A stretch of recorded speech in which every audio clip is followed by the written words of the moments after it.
How to find the best keywords for your website. Hey guys, welcome back to the YouTube channel. Today we will be taking a look at how you can find the best keywords for your website. So let's get into it. Now, keyword research is a very essential part of building any kind of website right now. And if you want your website to rank high on any search engine, then you must optimize it for keywords.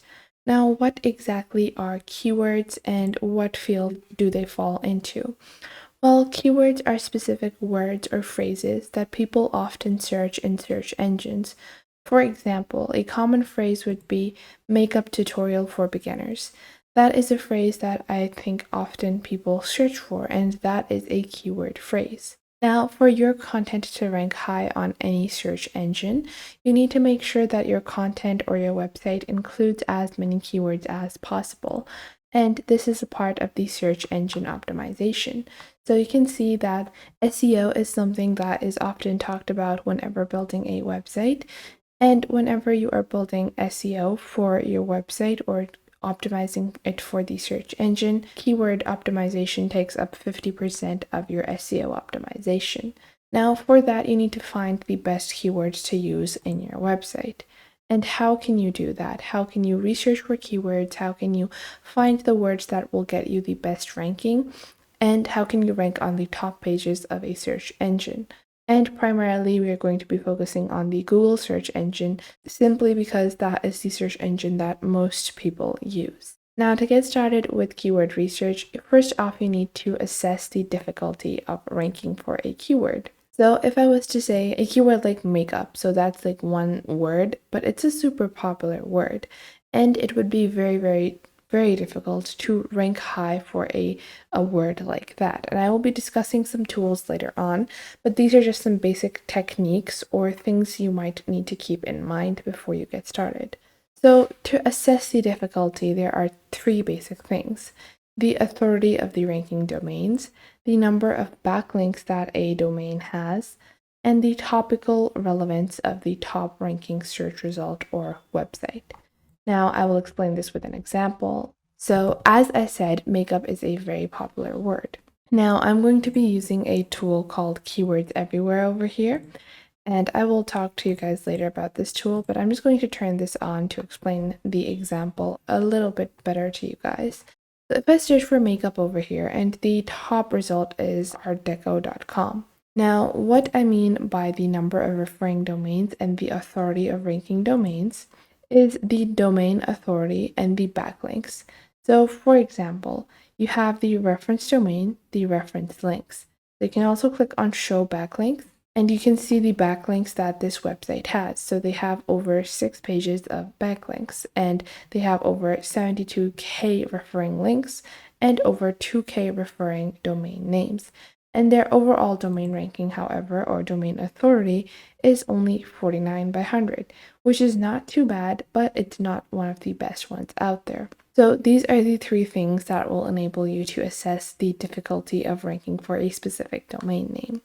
Now, how can you optimize for SEO or find keywords where there isn't going to be, as high of a competition because you can't really generate over 2K in referring domains or over 74K in total backlinks overnight? Well, for that, we do keyword research, as I said. And to find those keywords, you need to first off generate ideas using 1 to 2 seed keywords. For that, I would say go on to Google Trends. Just open up Google Trends and take a look at the website. So let's say I want to optimize my website, which is about makeup and skincare. It's called Skin Secrets. So I will just search for skincare in Google Trends. And what this will do is you're just going to search for the overall term, and you can search for a specific country as well as worldwide. And we're going to make sure it's at web search. And then you will see the overall interest over time. You can also see it over a couple of years, or you can even see it for a couple of months. Let's say for the past 90 days, I want to see the search engine results. So it's a relatively popular topic, but in the past 5 years, it has increased a lot in popularity. Now, if I scroll down, I can actually take a look at the related queries. And these related queries are going to give you seed keyword ideas. So your seed keyword is basically skincare or the overall umbrella topic of your website. And from the related queries, you can go on ahead and take a look at the similar search results or the kind of specific things that people also search for when they search for a broad term like skincare. So skincare might be a bit too difficult to rank for, but a term like mini skincare fridge or Emina skincare or other skincare terms over here, especially the ones that are labeled as breakout terms, that means that they have recently sprung up in popularity, are going to be a lot easier for you to rank for because the results for these are going to not have thousands and hundreds and thousands of backlinks. They are going to be relatively new results as well. So there are three basic tools I like to use when conducting keyword research. First off, I have Google Trends as I have used it right now. Secondly, I have Keywords Everywhere. So this is a Chrome web extension and it is available for free. Just add it to your Chrome bar. I use this all the time for doing my own SEO optimization. It is a free tool where you can analyze the overall statistics of a website SEO optimization.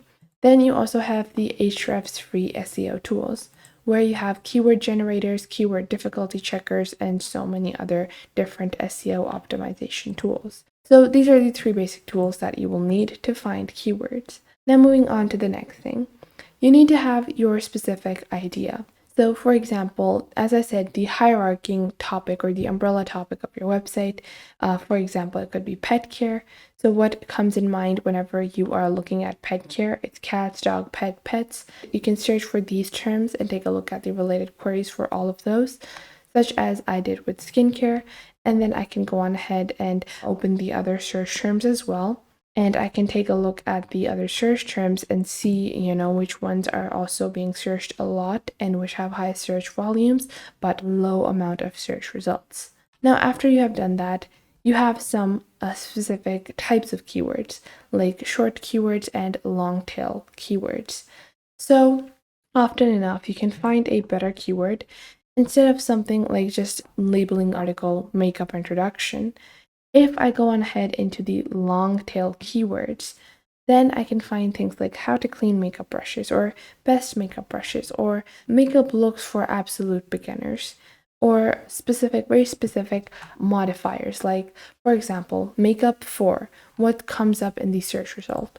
So if I just search for makeup for, just searching it on Google, I can see the different search results, and this will enable me to rank better for a specific kind of keyword. And these are modifiers, so terms like for and other terms can be used to find long tail keywords. Next up, you have specific questions on a topic. Now, often you can find amazing keywords or keyword phrases where they are phrased as questions because more often than not, people are asking questions to Google because they want a specific search result. So you can find them in the form of questions as well. And just take a look at the long tail keyword suggestions provided by Keywords Everywhere and the overall keyword suggestions, and you will get a good idea of the SEO of the overall keywords that you should include in your website. So that was it for today. I hope you guys found this video helpful. Make sure to leave a like and subscribe to our YouTube channel. And if you have any questions or queries, leave them in the comment box down below. And I will catch you guys in the next video.